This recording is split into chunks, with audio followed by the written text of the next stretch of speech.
Rede MS entrevistou a arquiteta e urbanista Camila Amaro de Souza para discutir soluções sustentáveis de enfrentamento aos alagamentos em Campo Grande. Ela é conselheira do Conselho de Arquitetura e Urbanismo de Mato Grosso do Sul, CAUMS, e doutora em Tecnologias Ambientais.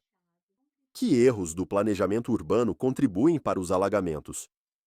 Então, para responder essa pergunta, é importante nós falarmos que, historicamente, o maior erro é a desconsideração do meio natural.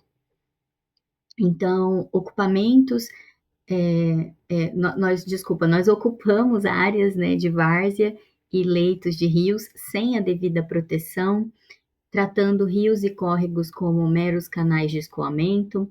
Também o foco excessivo na impermeabilização, então muito asfalto, também muito concreto, e isso transforma a cidade em uma superfície rígida que repele a água, né? Ao invés de fazer da água uma amiga, a gente repele a água.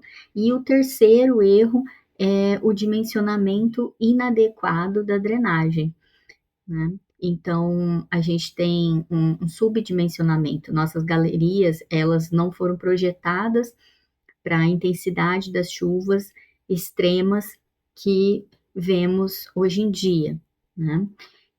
Na atualidade. De que forma a sobrecarga da drenagem afeta a rede coletora de esgoto? Né? Então, essa sobrecarga da drenagem, ela tem um efeito cascata, que é catastrófico no esgoto. Então, embora Campo Grande use, em geral, um sistema separador, né? O que é um sistema separador? Pluvial separado do sanitário. O problema surge nas ligações clandestinas, né, que muitas vezes acontecem. Então, quando a água de chuva é despejada ilegalmente, né, na rede de esgoto, ela inunda tubulações não dimensionadas para esse volume, e a consequência imediata é o transbordamento, né? Então, o transbordamento do esgoto sanitário para as ruas e o retorno desse material para dentro das residências. Então, de um problema de infraestrutura, passamos rapidamente a um grave problema de saúde pública e ambiental, né? Então, isso também é outro fator muito grave. Como o planejamento urbano pode evitar esses problemas? Então, a chave é a integração. Então, precisamos alinhar o plano diretor municipal, né? E o plano, por exemplo, municipal de saneamento básico, né? PMSB, o planejamento de tudo isso, né? Que deve promover, então, o zoneamento mais inteligente. Então, pensar nessas zonas da cidade, fazendo uma restrição à ocupação em áreas de risco, por exemplo, e obrigando a adoção de um desenho urbano mais sensível à água, né? A gente usa agora essa terminologia, desenho urbano sensível à água, e isso significa que as soluções de drenagem, elas não devem ser apenas tubulações enterradas, elas precisam fazer parte da paisagem, integradas como ruas verdes, né? Ou também nós temos os canteiros de absorção de água, né? Que seriam exemplos de infraestruturas para serem utilizados. Qual é o impacto do crescimento urbano e da pavimentação sobre a capacidade de absorção da água? Então, o impacto, ele é direto e negativo, né? Ao pavimentarmos, né, eliminamos a função de esponja natural, então, desse solo, e isso resulta no quê, né? Isso vai resultar, primeiro, em aumento da velocidade de escoamento superficial dessa água, que é o runoff, né? Então, a água ela corre mais rápido e concentra mais volume também em menos tempo. Então, a gente tem mais problemas com alagamentos, enchentes e empoçamentos. Um outro ponto é a perda de tempo para infiltração. Então, não dá tempo da água penetrar. Então, essa velocidade e volume, né, concentrados são o que causam inundações repentinas e erosão também. Isso é um outro ponto muito importante para a gente abordar aqui. Que alternativas arquitetônicas e urbanísticas poderiam reduzir esses efeitos? Então, a solução é trabalhar a água em todos os níveis, então, dentro do lote, né, intralote, e na escala urbana também, na cidade. Então, em nível de lote, né, dentro do lote, eu vou incentivar o uso de telhados verdes, a instalação de cisternas de retenção de água de chuva, que seguram essa água, né, e também vão liberar essa água mais lentamente, vão soltar mais lentamente. E a obrigatoriedade, por exemplo, de pisos permeáveis, né, em calçadas, e também em estacionamentos, né, isso já pode ser uma medida relacionada ao plano diretor. E em nível urbano, né, numa escala um pouco maior, implementar o que a gente chama de infraestrutura verde, né? Então, isso inclui jardins de chuva, valas de infiltração, biovaletas, né? O uso também de pavimentos drenantes, permeáveis, em vias de menor tráfego, em parques também, né? Então, tudo isso é muito importante de ser realizado. O conceito de cidade esponja pode ser aplicado à realidade de Campo Grande, considerando sua topografia e clima. Então, o conceito de cidade esponja, ele é uma filosofia que inverte a lógica tradicional. Então, em vez de eu repelir a água, né, de eu isolar isso com a canalização, por exemplo, a cidade é transformada em uma grande esponja que absorve, que retém, que filtra e também reutiliza essa água da chuva. Então, na prática, a gente vai maximizar a infiltração e também o armazenamento e vamos então integrar de forma inteligente a infraestrutura verde, né? Que seriam, por exemplo, os parques lineares, praças, jardins, jardins de chuva, enfim, com a infraestrutura cinza, que são as galerias, as, as partes canalizadas.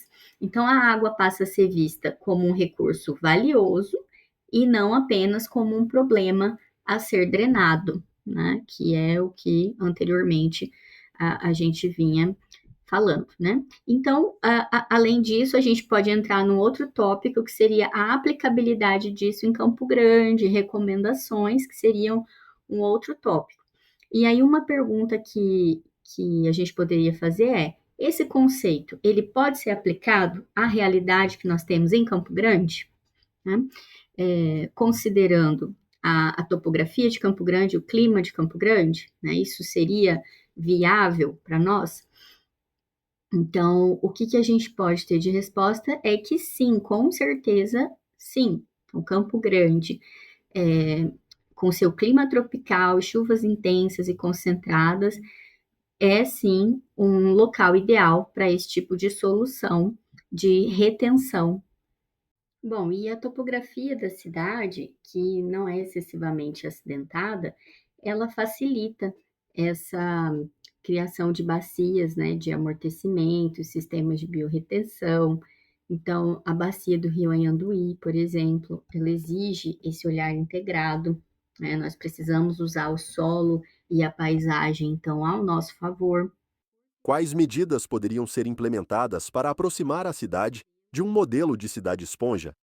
Né? Então, vamos começar falando do curto prazo, né? Então, no curto prazo, ações imediatas como a aplicação de IPTU verde, então criar incentivos fiscais para os proprietários que adotarem soluções permeáveis, baseadas na natureza, de retenção de água, né? E, claro, intensificar também a fiscalização contra essas ligações irregulares de drenagem no esgoto, por exemplo.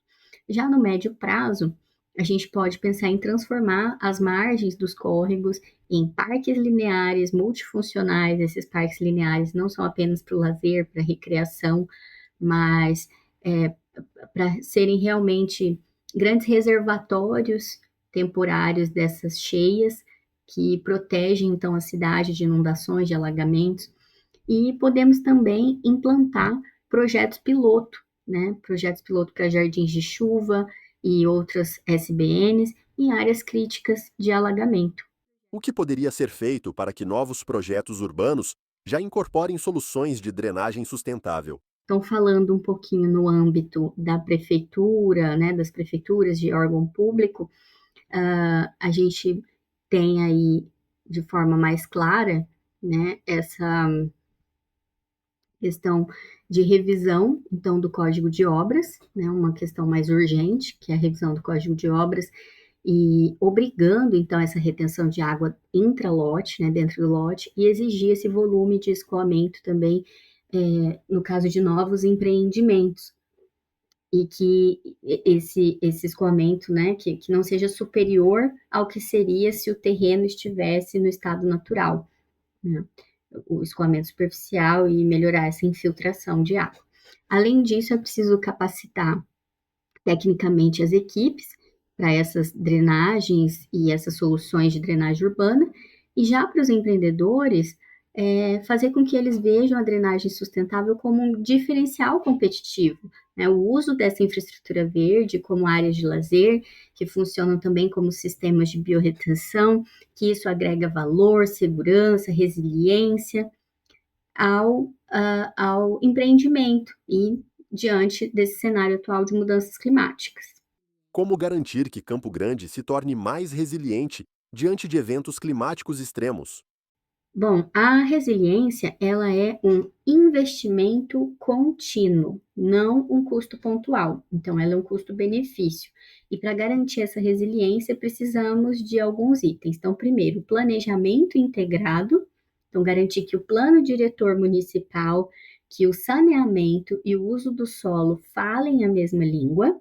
Isso é extremamente importante. Depois, número 2, seria o monitoramento, né? Então, investir em dados climáticos e hidrológicos, isso em tempo real, para antecipar e mitigar esses desastres. Né? É o que eu trabalho, por exemplo, no âmbito de pesquisas com climatologia urbana. E pensar ainda na participação cidadã, que é a resiliência, que ela é também uma questão de educação, de comportamento, como o descarte correto do lixo, que interfere diretamente na nossa drenagem, né? Então, a mensagem final que fica, ela é bem clara, né? Que Campo Grande precisa, sim, investir nessa infraestrutura verde para proteger sua infraestrutura cinza, né? Então, é assim que garantimos um futuro mais seguro, mais sustentável para todos.